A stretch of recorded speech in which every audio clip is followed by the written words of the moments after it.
بسم اللہ الرحمن الرحیم۔ 40 سال ہو گئے بس یہ ایک لفظ پڑھتا ہوں، فوراً پیسہ ہاتھ میں آ جاتا ہے۔ جب بھی 10 یا 20 لاکھ کی ضرورت ہو، کسی سے مانگنے سے پہلے یہ ایک لفظ کا وظیفہ آزما لینا، خدا کی قسم دعائیں دو گے۔ 40 سال گزر گئے، وقت کی گرد نے بالوں کو سفید کر دیا، چہرے پر جھریاں ڈال دیں، دنیا بدل گئی، لیکن ایک چیز نہ بدلی، وہ ایک لفظ جو میں نے اپنی زندگی کا سرمایہ بنا لیا۔ آج جب میں مڑ کر اپنے ماضی کو دیکھتا ہوں تو حیرت ہوتی ہے کہ میں ایک عام، غریب اور گمنام انسان تھا۔ نہ میرے پاس بڑی ڈگری تھی، نہ کاروبار، نہ کوئی خاندانی وراثت، لیکن میرے پاس ایک چیز تھی، ایمان، اور وہ بھی ایک لفظ پر۔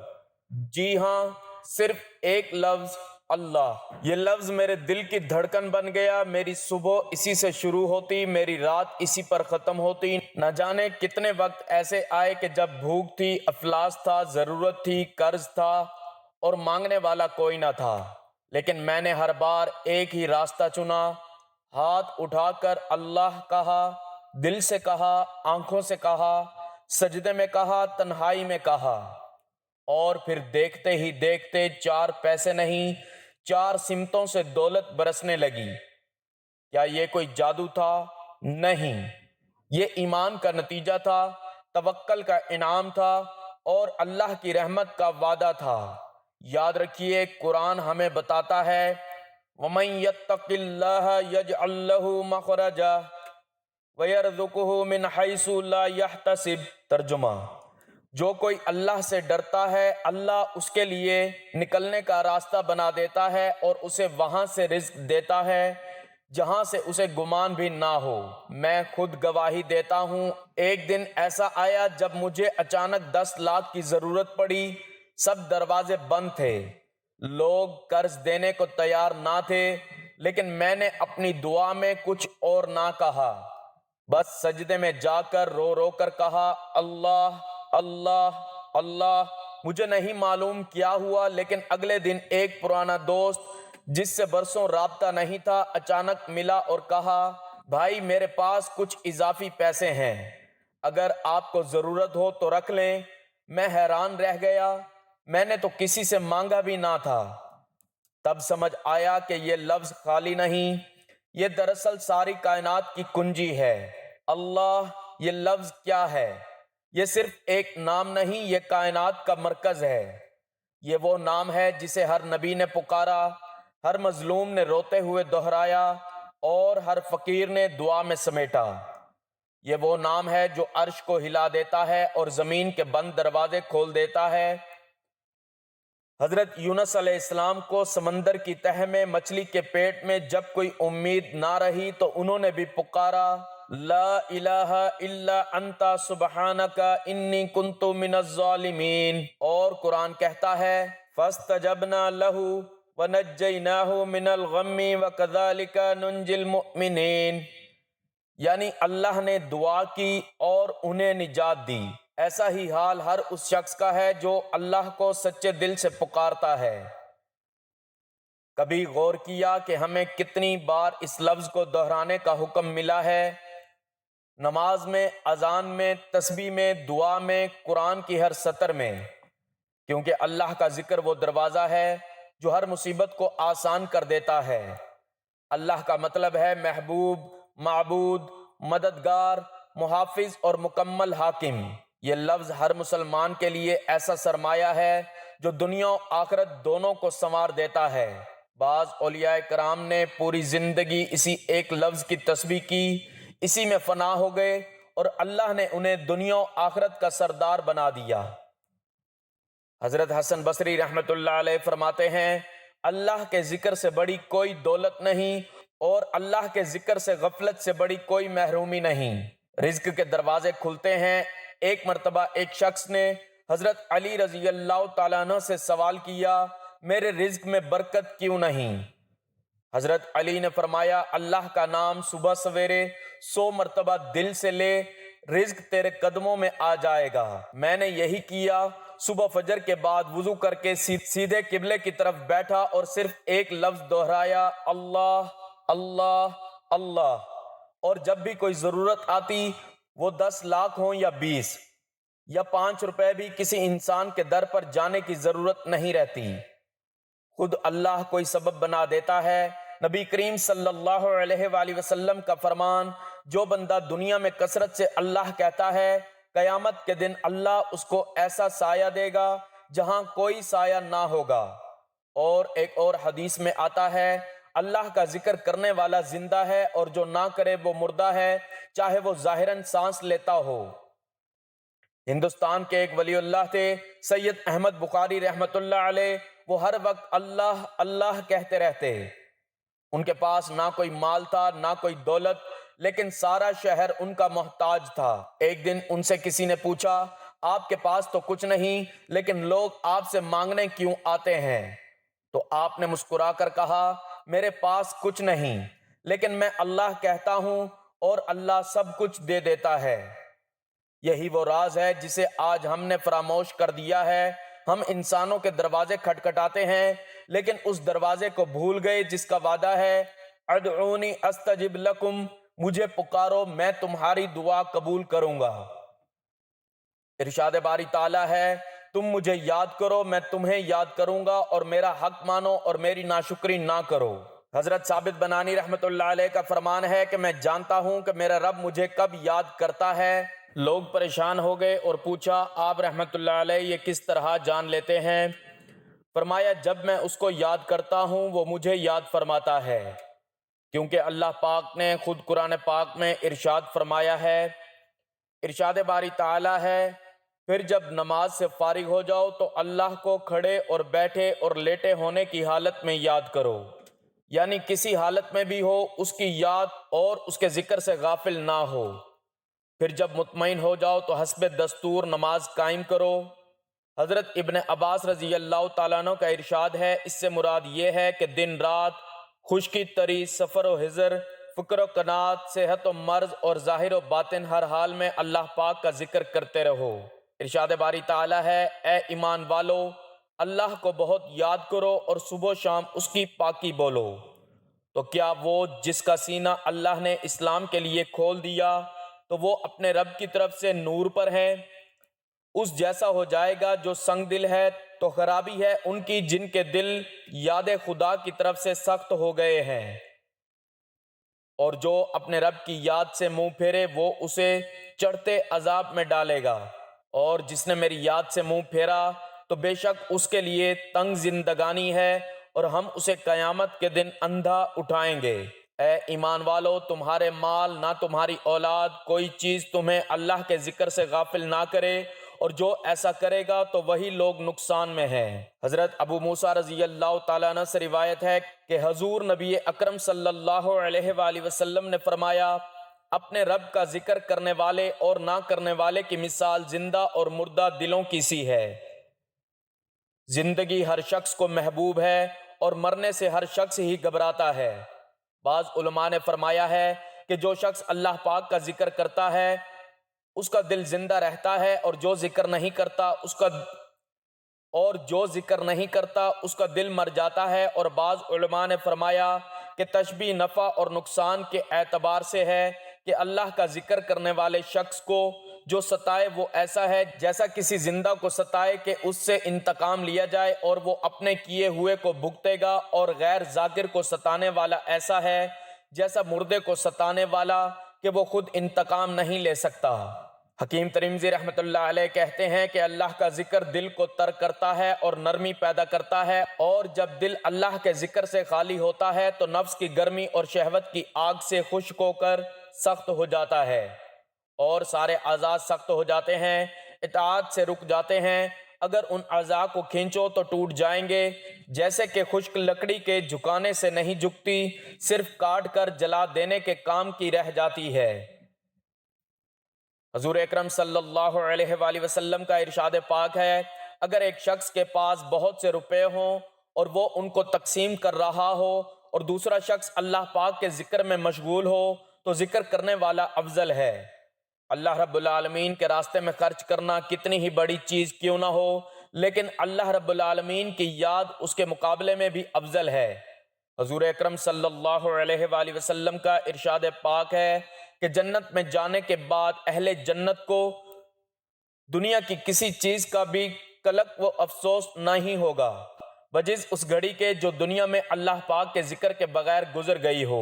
حضرت ابو درداء رضی اللہ تعالیٰ عنہ سے روایت ہے کہ نبی کریم صلی اللہ علیہ وآلہ وسلم نے فرمایا، کیا میں تمہیں وہ عمل نہ بتاؤں جو سب سے اچھا ہو اور تمہارے مالک کو زیادہ پسند ہو اور اس کی وجہ سے تمہارے درجات بلند ہوں، اور تمہارے لیے سونا چاندی خرچ کرنے اور دشمن سے ایسی جنگ کرنے سے کہ وہ تمہاری گردنیں اتار دیں اور تم ان کی گردنیں اتارو سے بہتر ہو؟ صحابہ کرام رضی اللہ تعالیٰ عنہ نے عرض کیا، یا رسول اللہ صلی اللہ علیہ وآلہ وسلم وہ کیا ہے؟ آپ صلی اللہ علیہ وآلہ وسلم نے فرمایا، وہ اللہ پاک کا ذکر ہے۔ حضرت ابو ہریرہ رضی اللہ تعالیٰ عنہ سے روایت ہے، آسمان والے اہل ذکر کے گھروں کو ایسے روشن دیکھتے ہیں جیسے زمین والے ستاروں کو روشن دیکھتے ہیں۔ حدیث پاک میں ہے کہ جس مجلس میں اللہ پاک کا ذکر نہ ہو، آقا صلی اللہ علیہ وآلہ وسلم پر درود نہ ہو، اس مجلس والے ایسے ہیں جیسے مرے ہوئے گدھے پر سے اٹھے ہوں۔ ایک اور حدیث پاک کا مفہوم ہے کہ جس مجلس کا کفارہ یہ ہے کہ اس کے اختتام پر یہ دعا پڑھ لے، سبحان اللہ و بحمدہ، سبحانک اللہم و بحمدک، اشہد ان لا الہ الا انت، استغفرک و اتوب الیک۔ ایک دوسری حدیث میں آیا ہے کہ جو بھی مجلس ایسی ہو جس میں اللہ کا ذکر، نبی کریم صلی اللہ علیہ وآلہ وسلم پر درود شریف نہ ہو، وہ مجلس قیامت کے دن حسرت اور نقصان کا سبب بنے گی۔ پھر حق تعالیٰ اپنے لطف سے چاہے مغفرت فرما دے، چاہے مطالبہ عذاب فرما دے۔ ایک اور حدیث پاک میں آیا ہے کہ مجلسوں کا حق ادا کیا کرو، اور وہ یہ ہے کہ اللہ کا ذکر ان میں کثرت سے کرو، راہگیروں کو بوقت ضرورت راستہ بتاؤ، اور ناجائز چیز سامنے آ جائے تو آنکھیں بند کر لو یا نیچی کر لو کہ اس پر نگاہ نہ پڑے۔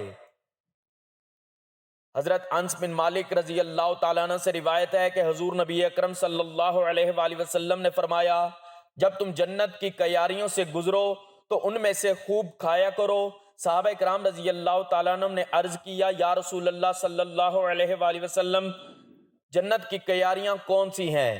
آپ صلی اللہ علیہ وآلہ وسلم نے فرمایا، ذکر الہی کے حلقہ جات۔ حضرت عبداللہ بن عمر رضی اللہ تعالیٰ عنہ روایت کرتے ہیں کہ میں نے حضور نبی اکرم صلی اللہ علیہ وآلہ وسلم کی خدمت اقدس میں عرض کیا، یا رسول اللہ صلی اللہ علیہ وآلہ وسلم مجالس ذکر کی غنیمت یعنی نفع کیا ہے؟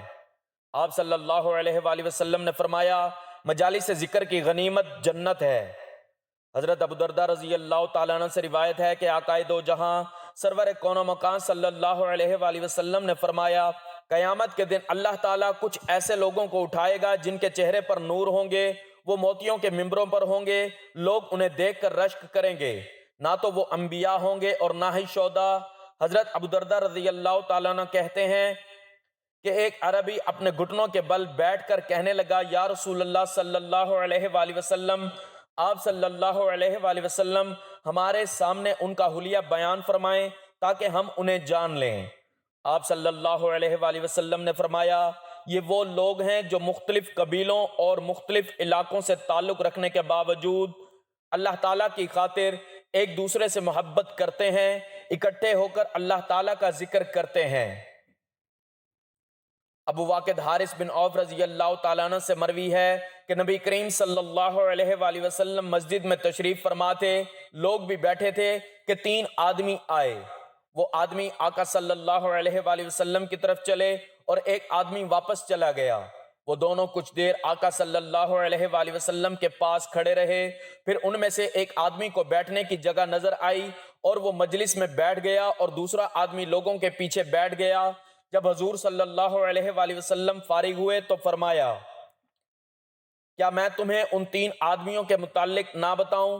پس ان میں سے ایک آدمی تو اللہ تعالیٰ کی پناہ میں آیا تو اللہ تعالیٰ نے اس کو پناہ دے دی، اور دوسرے نے شرم محسوس کی تو اللہ تعالیٰ نے اس سے شرم کی، اور تیسرے نے روح گردانی کی تو اللہ تعالیٰ نے بھی اس سے اعراض فرمایا۔ حضرت ابو ہریرہ رضی اللہ تعالیٰ عنہ اور حضرت ابو سعید خدری رضی اللہ تعالیٰ عنہ دونوں نے گواہی دی کہ حضور صلی اللہ علیہ وآلہ وسلم نے فرمایا، جب بھی لوگ اللہ تعالیٰ کے ذکر کے لیے بیٹھتے ہیں، فرشتے انہیں ڈھانپ لیتے ہیں اور رحمت الہی انہیں اپنی آغوش میں لے لیتی ہے اور ان پر سکینہ کا نزول ہوتا ہے۔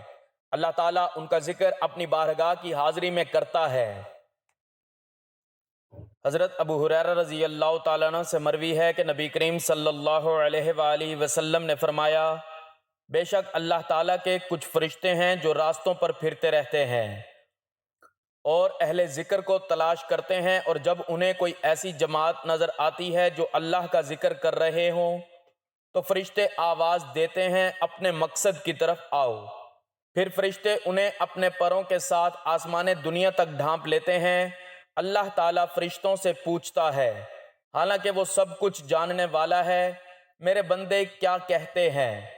آپ صلی اللہ علیہ وآلہ وسلم نے فرمایا، فرشتے عرض کرتے ہیں، اے اللہ، وہ تیری تسبیح، تکبیر، حمد اور بزرگی بیان کرتے ہیں۔ اللہ تعالیٰ ارشاد فرماتے ہیں، کیا انہوں نے مجھے دیکھا ہے؟ فرشتے عرض کرتے ہیں، نہیں، خدا کی قسم انہوں نے آپ کو نہیں دیکھا۔ اللہ تعالیٰ ارشاد فرماتا ہے، اگر انہوں نے مجھے دیکھا ہوتا تو ان کی حالت کیا ہوتی؟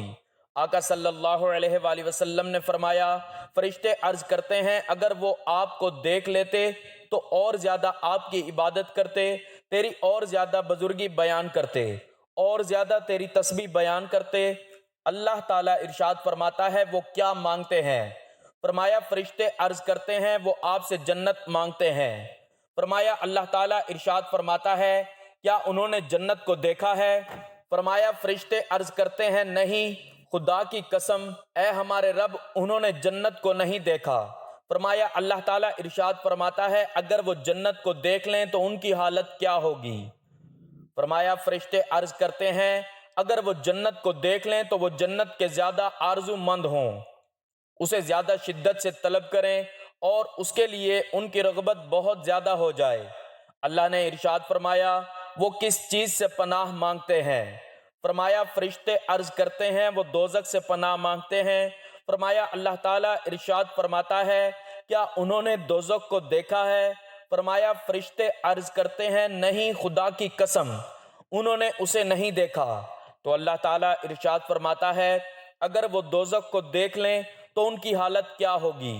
فرمایا، فرشتے عرض کرتے ہیں، اگر وہ دوزخ کو دیکھ لیں تو اور زیادہ اس سے دور بھاگیں اور اس سے اور زیادہ ڈریں۔ فرمایا، اللہ تعالیٰ ارشاد فرماتا ہے، میں تمہیں گواہ بناتا ہوں کہ میں نے انہیں بخش دیا۔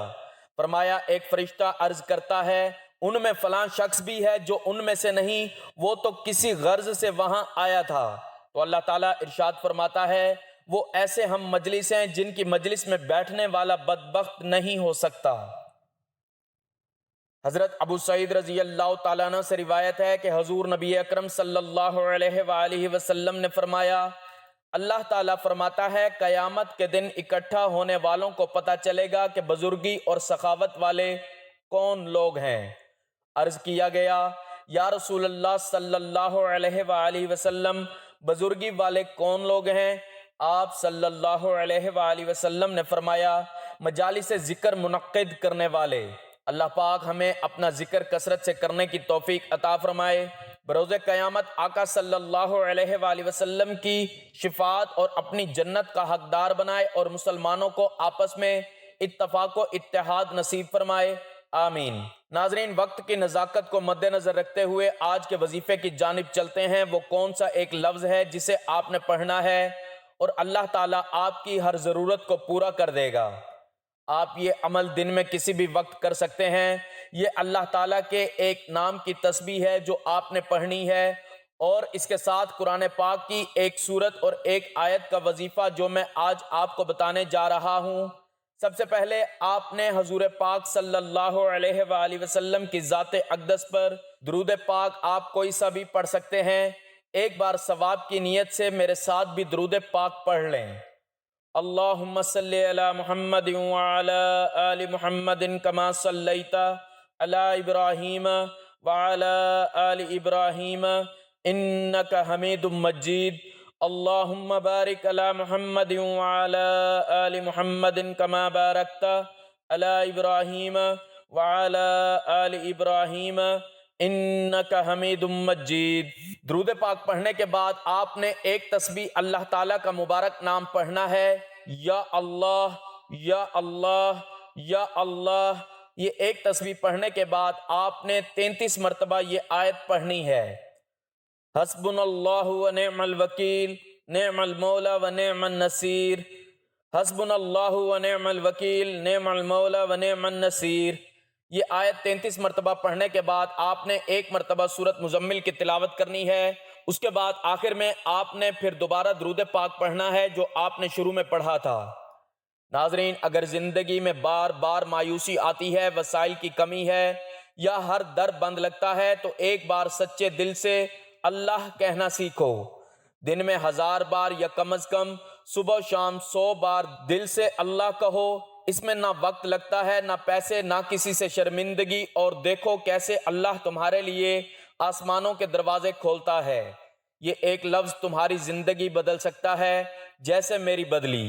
میری اللہ تعالیٰ سے دعا ہے کہ اللہ تعالیٰ میرا سنانا اور آپ کا سننا اپنی پاک بارگاہ الہی میں قبول و منظور فرمائے، جو مانگا مقدر فرمائے، جو نہیں مانگ سکے بن مانگے عطا فرمائے۔